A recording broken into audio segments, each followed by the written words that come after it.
बिस्मिल्लाहिर्रहमानिर्रहीम। अस्सलाम वालेकुम। कैसे हैं आप सब? ठीक है, उम्मीद करता हूँ ठीक हो। तो सेकंड ईयर 12th क्लास, जैसे कि आप जानते हैं प्रीवियसली हमने पढ़ा था सोर्स ऑफ करंट को। ठीक है बेटे, आज के इस लेक्चर में हम स्टडी करेंगे इफेक्ट्स ऑफ करंट के बारे में। ठीक है, कुछ आप 10th क्लास में पढ़ के आ चुके हैं, कुछ आपने 9th में उसको पढ़ा था। ठीक है, तो आज के इस लेक्चर में हम पढ़ेंगे इफेक्ट्स ऑफ करंट के बारे में। कितने होते हैं ये शॉर्ट में भी पूछा जा सकता है, लॉन्ग में भी कम टाइम हो सकता है, आ जाएगी। ठीक है, तो बेटे अच्छे से समझिएगा। इससे पहले आप बता दो, अगर आपने अभी तक चैनल को सब्सक्राइब नहीं किया जल्दी से सब्सक्राइब कर दें और बेल आइकन को प्रेस कर दें ताकि आने वाले लेटेस्ट लेक्चर आप तक पहुंच सके, आप उसकी तैयारी कर सकें। और बेटे इसी तरह मेरी 12th क्लास फिजिक्स प्लेलिस्ट है जिसमें मैंने चैप्टर 12 स्टार्टिंग से लेकर सो ऑन चैप्टर 21 तक सारे चैप्टर न्यूमेरिकल से अपलोड किए हैं, एक्सरसाइज पे शॉर्ट है। ठीक है, और further lectures bye lecture uploaded है। ठीक है बेटे, अगर आपने कोई और टॉपिक समझना है आप मुझे कमेंट सेक्शन में बता सकते हैं। चलें वीडियो को स्टार्ट करते हैं। तो बेटे सबसे पहले बात करते हैं इफेक्ट्स ऑफ करंट होते कितने हैं। तो बेटे देयर आर 3 टाइप्स। ए का बच्चों हीटिंग इफेक्ट,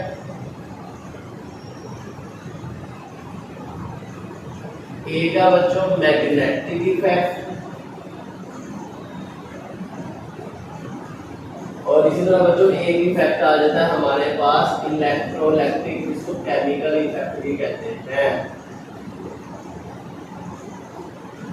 केमिकल इफेक्ट याद रखिएगा इस बात।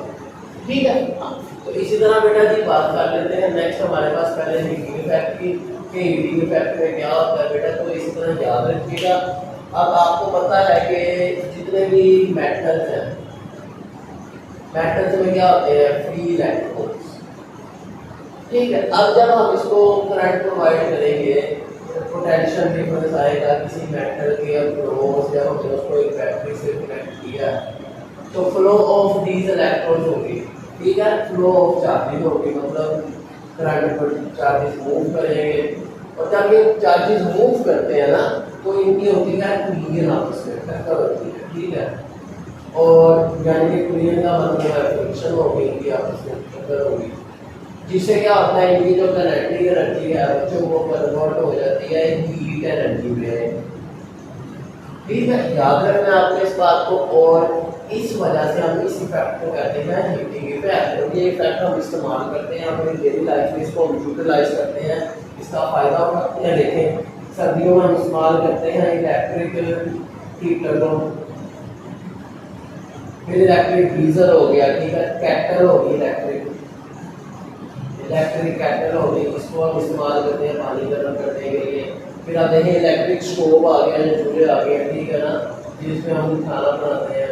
फिर बेटे इसी तरह आप देखेंगे आयरन, अब ये तो सारा इस्तेमाल होती है, इसमें भी हीटिंग इफेक्ट होता है। ठीक है बेटा जी, तो ये आपको पता हो, इसका एक फार्मूला भी साथ बताया गया है, H =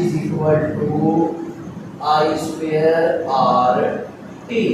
ये कहाँ से आया, ये आप तो सिलेबस में नहीं है, 10 में आप ये पढ़ चुके हैं, जौहर में आपने ये 10th क्लास में पढ़ा था। ठीक है, तो बेटे उम्मीद है आपको ये समझ आ गई होगी। तो इसी तरह नेक्स्ट बात करते हैं मैग्नेटिक इफेक्ट के बारे में। मैग्नेटिक इफेक्ट भी क्या है, जब किसी मेटल में करंट फ्लो करता है तो उसका इफेक्ट क्या होता है, मैग्नेट बन जाता है। ठीक है ना, फ्लो करंट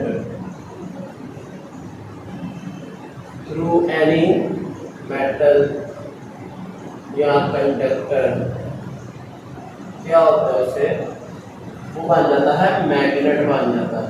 याद रखना, जैसे आपने टॉम एंड जेरी में देखा होगा कि वो रूम के अंदर एक मेटल का पीस आ जाता है तो जेरी वो बटन दबाता है, क्रेन का वो उसके साथ चिपक जाता है, फिर निकालता है, वो फिर नीचे गिर जाता है। अब उसमें क्या होता है कि जब वो स्विच दबाया जाता है तो उसमें करंट आता है, वो मैग्नेट बन जाता है क्रेन, और वो उसको की तरफ अट्रैक्ट कर लेता है क्रोम को। जब वो स्विच निकालता है करंट बंद हो जाता है, जिससे वो वापस गिर जाता है। तो ये क्या था, मैग्नेटिक इफेक्ट। ठीक है बच्चों, हाँ याद रखना। तो इसी के साथ नेक्स्ट आ जाता है हमारे पास मैग्नेटिक इफेक्ट को हम इस्तेमाल करते हैं जितनी तरह की मोटर्स है ना, पंखे हो गए, मोटर्स हो गई, ठीक है, उनमें हम इसको यूज करते हैं। फिर इसी तरह नेक्स्ट बात करते हैं केमिकल इफेक्ट। अब ये तो आप पूरे अच्छे से पता है, आप 9th क्लास केमिस्ट्री चैप्टर 7 पूरा आपने पढ़ा है, सेल पे इलेक्ट्रोस्टैटिक सेल, गैल्वेनिक सेल, ठीक है, नेल्सन सेल, डाउन सेल। तो ये बेटा इसमें आपको पता है क्या होता है, एक इलेक्ट्रोलाइट होता है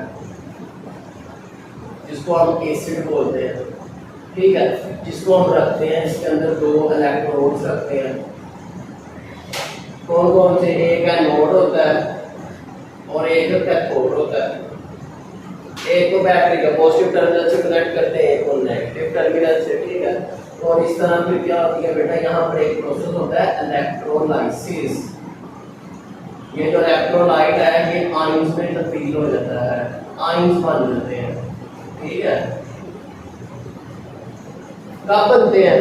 जब उसमें करंट पास होता है, ठीक है। तो ये करंट की वजह से इलेक्ट्रोलाइसिस हुई, ठीक है, आयंस बनना स्टार्ट हो गए।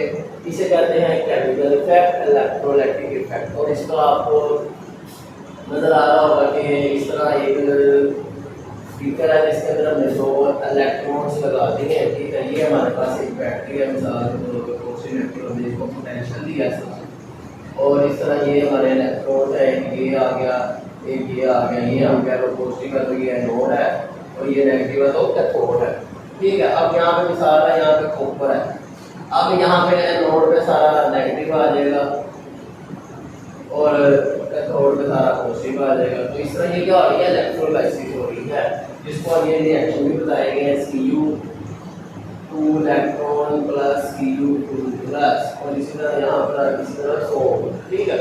तो बेटा इस तरह आपको ये पता होना चाहिए कि इम्पोर्टेंट क्वेश्चन है। उम्मीद है आपको समझ आ गई होगी। अगर आपको कोई क्वेश्चन हो फर्दर आप मुझसे कमेंट सेक्शन में पूछ सकते हैं। इस तरह अगर अभी तक आपने चैनल को सब्सक्राइब नहीं किया, जल्दी से सब्सक्राइब कर दें, बेल आइकन को भी प्रेस कर दें ताकि आने वाले लेटेस्ट लेक्चर आपके फैमिली को हो सके और आप उसकी तैयारी कर सकें। चले मिलते हैं आपसे नेक्स्ट वीडियो में। सी यू देन, अल्लाह हाफिज़।